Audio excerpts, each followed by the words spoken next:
When I asked Ethan why he had gone ahead and made an authorized user card for his parents-in-law, he laughed and said, "Because we're family. Of course it makes sense to have an authorized user card. Got a problem with that? If you knew who married Lonely Sophia, you wouldn't say such a thing, right?" His tone was much more arrogant than I'd ever heard before, and I found myself speechless. Was Ethan always like this? "If you're grateful, then devote more to my family. Then I'll consider you as part of the family. Until then, it's like we're only married on paper." I had never heard of a marriage being considered a trial before. Seeing me silent, Ethan pressed on.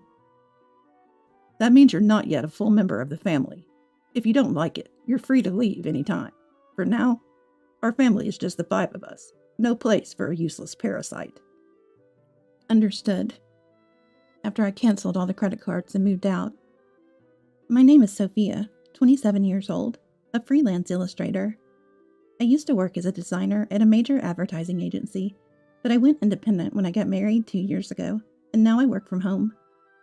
My parents died in an accident when I was young.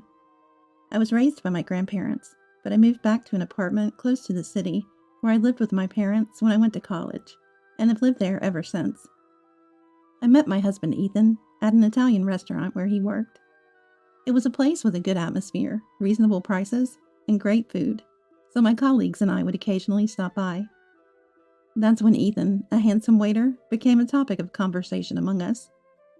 Ethan was indeed attractive. The manager once joked that a good percentage of the regulars came just to see Ethan, and I understood why. He was that charming. I won't deny that I became one of Ethan's fans, thinking he was cool. He was that noticeable. However, for some reason, we quickly became close, and before we knew it, we were being called a couple, and to my surprise, we ended up getting married. I don't remember much about that time.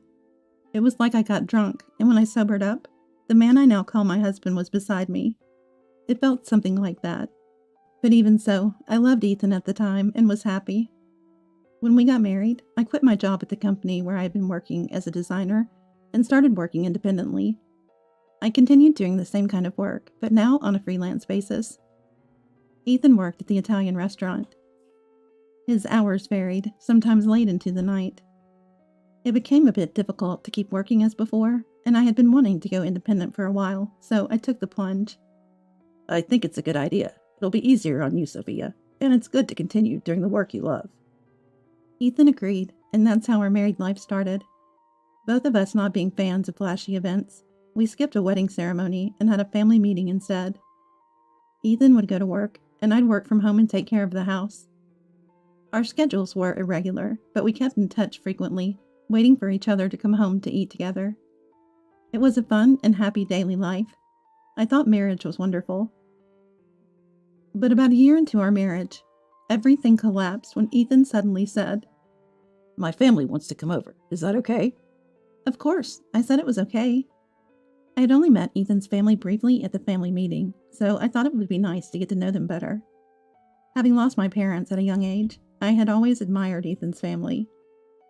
But when Ethan's 4 family members arrived, I was at a loss for words. "Hey, where's my room?" Sister-in-law Zoe asked as soon as she entered the house. Zoe was 32, 5 years older than me and Ethan, and from what I heard, she worked at a local supermarket. I was surprised by her rude manner, so different from the polite greetings at our first meeting. 18-year-old sister-in-law Harper was there too, but in contrast, she didn't speak a word and just stood there quietly. Now that I think about it, Harper hardly spoke during the family meeting, just introduced herself. Rushed by Zoe, I showed Zoe and Harper to the guest room, and the parents-in-law to what used to be my parents' room. After the parents-in-law settled into their rooms, Zoe declared, "Now that we'll be living together, make sure you take good care of us as family." I didn't understand what she meant, but when I looked at Ethan for help, he was twisting his face in a way I'd never seen before, laughing.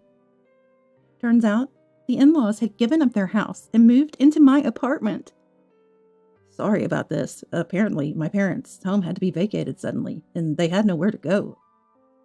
I wish he had told me this earlier. "I thought it was just for a day or two. This is really inconvenient." I said to Ethan as kindly as possible, and he apologized. "Anyway, Just until we find a new place, please. I couldn't say no after that.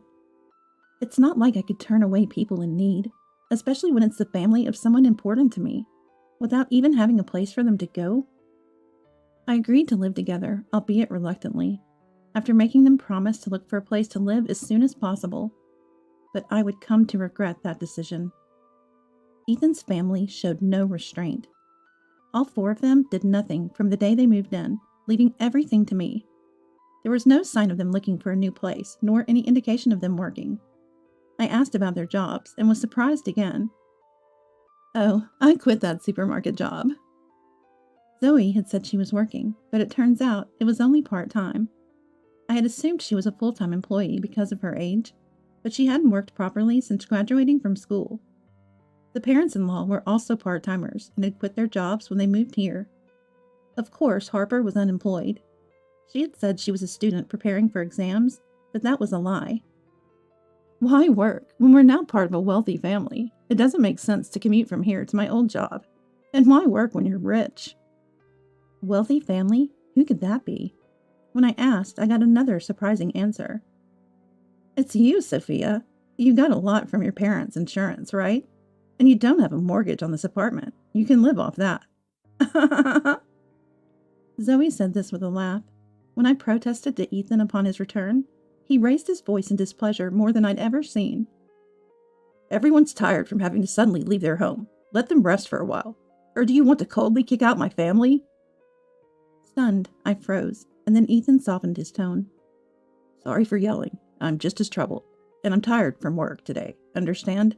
Just bear with it a little longer. Ethan was skilled at handling women.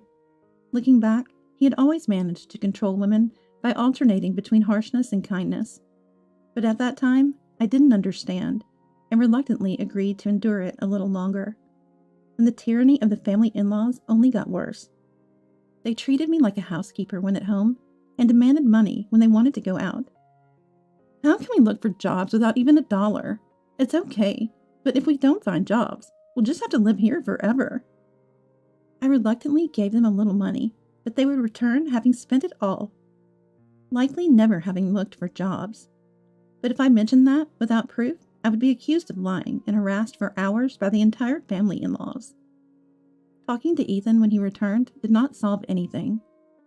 Everyone's frustrated because they can't find jobs. Sorry, just bear with it a little longer. I'll talk to them.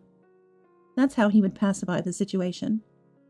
After repeating this several times, it felt pointless to even mention it, but gradually they asked for money less often, so it seemed to resolve itself. Of course, the money I gave was never returned. After about 3 months of this, I realized something terrible. Why is the amount charged on my credit card so high? Could it be unauthorized use of my credit card? Upon checking the statement, all the charges were made with an authorized user card. The purchases ranged from food, drinks, books, and games to expensive brand bags and clothes. There were numbers assigned from 1 to 5, meaning 5 authorized user cards had been issued. Currently, the credit card is in my name, with Ethan using one as an authorized user. Sophia, you seem better at handling this stuff, and it'd be easier to manage payments if we consolidate. You mind taking care of it? I agreed to manage it, but it seems that additional authorized user cards were issued without my knowledge. The reason the family-in-laws stopped asking for money was because they could now use the credit card for payments and cash advances. Upon learning this, I was understandably upset. When I asked why he had issued authorized user cards to the family-in-laws without asking, Ethan laughed and said, If I say we're out of money, you complain. So what choice do I have? Besides, you know who married you, right? Can you really say such things to the important family of your benefactor? I was shocked by his unprecedented arrogance. Was Ethan always like this? If you're grateful, then devote more to my family. Then I'll consider you as part of the family. Until then, it's like we're only married on paper. I had never heard of a marriage being considered a trial before. Seeing me silent, Ethan pressed on. That means you're not yet a full member of the family. If you don't like it, you're free to leave any time. For now, our family is just the 5 of us. No place for a useless parasite. That was the moment I truly saw Ethan's true colors. I felt as if all the blood had drained from my body. I considered divorcing Ethan. Or rather, I began to wonder why I had married Ethan in the first place. At first, I just thought he was handsome. Like the other girls, I was just excited about his looks, without any particular intentions. Then one day, when I stepped away to the bathroom, Ethan approached me. "Sophia, you seem a bit different from others, don't you?" I don't know, mystical. Sorry, it's odd to say this to a customer." Gradually, I started to pay more attention to Ethan. Maybe that was all part of his strategy to make me like him. Looking back, it feels likely. Indeed, when Ethan was chatting with us at our table, a colleague jokingly said I was a rich girl living alone in a large apartment downtown. It was right after that Ethan started approaching me. Probably he was eyeing my wealth and this apartment. Ethan was never really my type. To put it nicely, he's trendy. To put it not so nicely, he seems a bit like a playboy. I preferred someone mature with whom I could have a deep, quiet conversation, yet somehow I found myself liking Ethan. It was always a mystery to me. Ethan is what you'd call handsome. He must have been confident in his ability to charm a woman, especially one like me, not used to men and just starting my career. I fell for his strategy and ended up marrying him. Thinking about it made me want to smash everything in the house out of frustration and shame. But I wasn't foolish enough to actually do it. I decided to get revenge, or rather, payback. For that, I'd have to endure this life a little longer. Just as Ethan manipulated me, I'd manipulate the entire family-in-laws. The apartment I live in was bought by my dad shortly after I was born, with a mortgage. It wasn't very expensive at the time, but after a large shopping mall was built nearby, the area developed rapidly, and now it's considered a luxury apartment. My parents, who wanted many children, bought a spacious room so the family could grow. Therefore, even if the family-in-laws moved out, I could manage to live on. But despite the apartment's decent size, having the family-in-laws around was a nuisance, especially since I work from home. Still, I endured it all for the sake of revenge. As Zoe said, there's no mortgage payment for this apartment. My parents passed away. A car accident when I was 3. They collided with a speeding car on the highway. That day, I was supposed to go with them, but I fell ill with the flu, running a high fever. So my grandparents came over to take care of me at the apartment. And then, I was left alone. The insurance company took care of the mortgage payments, so the only house expenses I have are the maintenance fees and property taxes. Ethan suggested he contribute just a bit more than those amounts to the household. "There's no mortgage, so if I put in that much, we should be okay with your income, right? We can each use our earnings for personal expenses. Is that okay?" When Ethan said that, I agreed, thinking it might be reasonable. Before, I managed all the payments by myself, so his contribution seemed to ease the burden somewhat. Looking back, I was foolish, blinded by love for Ethan, complying with everything he said. Ethan probably sees himself as the head of the household, believing he's supporting me. That's why he can call me a parasite without batting an eye. But the reality is different. I pay for most of the utilities, groceries, social expenses, entertainment, and now there are 5 more true parasites added to the list. The amount he contributes is nowhere near enough. I wanted to get rid of the parasites at the earliest, but pretended not to notice. Despite the family-in-law shopping recklessly, I clenched my teeth and endured, reminding myself that I would have the last laugh through these tough times. Finally, the day to take action arrived, 3 months after deciding to divorce. "I'm tired. You need to choose between me and the family-in-laws." That day, I presented Ethan with this ultimatum. Ethan was shocked, but I continued without care. "The family-in-laws don't do any housework and just dump tasks on me. As you know, Ethan, I'm working even when I'm at home. I'm not just playing around, yet I'm treated as unemployed, told to appreciate that you are supporting me. I've reached my limit." Tears flowed as I appealed to Ethan. Ethan looked at me with a sleazy grin and said, "Then you should leave. I told you before, you aren't really part of the family. You never became part of the family." Pretending to be surprised, I looked at Ethan. "Are you shocked? If you say you can't live with my family, then you have to leave. Oh, and just so you know, I'll take this apartment as compensation in the divorce." and half of your savings as part of the property settlement. Ah, so that was his aim all along. That's why the family-in-laws continued their harassment, trying to drive me out. Though I suspected it, hearing it explicitly still shocked me. After all, he was someone I once loved and married. But this helped me make up my mind. Understood. I decided to divorce Ethan. But this apartment is mine, and I'm not at fault here. What did you say? The cause of the divorce is you allowing the family-in-laws to live here without discussing it with me and their harassment towards me. I stated clearly to Ethan. He seemed surprised, not expecting me to outright reject his demands. That makes sense, as I've always complied with Ethan's requests since our marriage. Even thinking back irritates me, at my own past compliance. I don't want to spend another second with you all, so I'll be leaving now. But you should also prepare to leave. It's no joke. This is our home. We're not leaving. Ever heard of tenant rights? You can't just force someone out who's living here. As Ethan made a fuss, I left the house and went to my grandparents. I explained the situation and asked if I could stay until things were settled. My grandparents were shocked to hear what I had been through, and scolded me with tears in their eyes for not consulting them sooner. Grandpa, Grandma, I'm sorry for worrying you, but it's okay now. You know, even though I might seem gentle, I'm not really like that. I forced a smile through my tears. The day after I left the apartment, Ethan contacted me promptly. Hey, what was that about?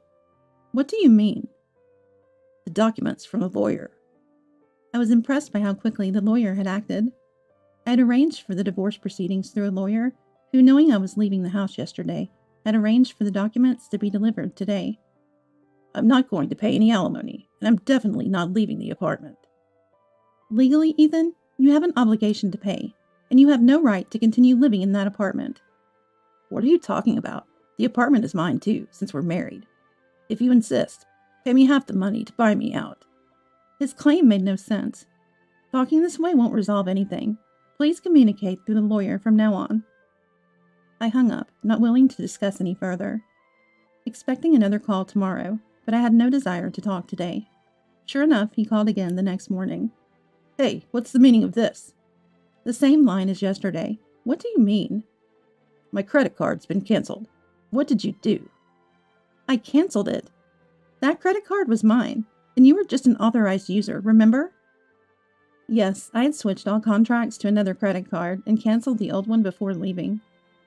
Once I cancel it, of course the authorized user card would stop working. I was making payments too. Yes, for the apartment's maintenance fees and property taxes, and only for the first 2 months. It's not much, but I can deduct that from the alimony if you like. His indignant shout came through the phone. Indeed, Ethan had only made payments for the first 2 months.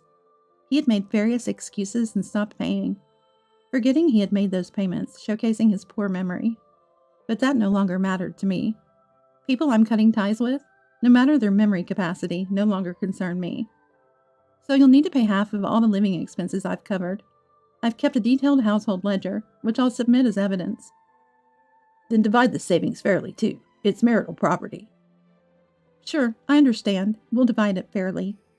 After saying that and receiving a parting shot, the call ended. Hey, what's the meaning of this? A few days later, he called again with the same line. His lack of vocabulary was evident as his memory issues. What do you mean? The division of marital assets. Why is there nothing? Sophia, you have a lot from your parents' insurance, right? Ah, so he thought that. I explained politely that my savings before marriage do not count as marital assets, and that there are no savings after marriage, so naturally the amount is 0. Don't lie. If you think it's a lie, why don't you consult someone? Anyway, from now on, please communicate everything through the lawyer. We won't be talking directly anymore. Goodbye. I hung up and blocked Ethan's number. 2 months after I left, Ethan and the family-in-laws finally moved out of the apartment. Not because they had a change of heart, but because they could no longer afford to live there. Firstly, Ethan's income alone wasn't enough to support a family of 5. That was to be expected. They had freely used my credit card for shopping sprees, and were not about to start economizing now. I had intentionally allowed them free rein with the credit card, knowing it would come to this with the family-in-laws. They began to demand shopping from Ethan, and, when he refused, resorted to stealing money from his wallet. Even when Ethan got angry, they blamed him for my departure and ganged up on him. Then, the electricity, gas, and water were all cut off. Of course, I had arranged for their termination, citing no immediate plans to return. Ethan tried to have the services restored over the phone, but the property was in my name, and they wouldn't listen to someone unrelated to the owner. The family-in-laws couldn't stand the intense heat and left the apartment. I don't know where they went, nor do I care to know. Ethan tried to stay until the end, but eventually gave up due to the lack of electricity and inability to shower. The divorce negotiations proceeded quicker than expected. Not because Ethan had a change of heart and agreed to the terms, but because he made a significant mistake. He cheated before our divorce was finalized. Or perhaps he felt confident enough to start such behavior early on. He boasted about owning a luxury apartment in a prime city location to lure young women. Despite the family-in-law's presence, he had been engaging in such actions even while they lived with him, and they seemed indifferent to it. Given his good looks, I had suspected such activities. Before leaving, I had installed cameras in several places around the house which captured all the evidence needed. Ethan underestimated me, to say the least.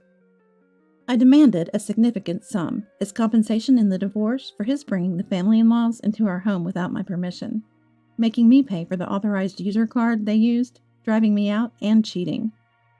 Ethan paled at the amount and desperately sought reconciliation, but I had no intention of going back. Knowing he couldn't pay, I aimed to have him incur as much debt as possible. When I threatened to sue for fraud over the unauthorized creation of the user card, he reluctantly agreed. I hope he manages to pay off his debt.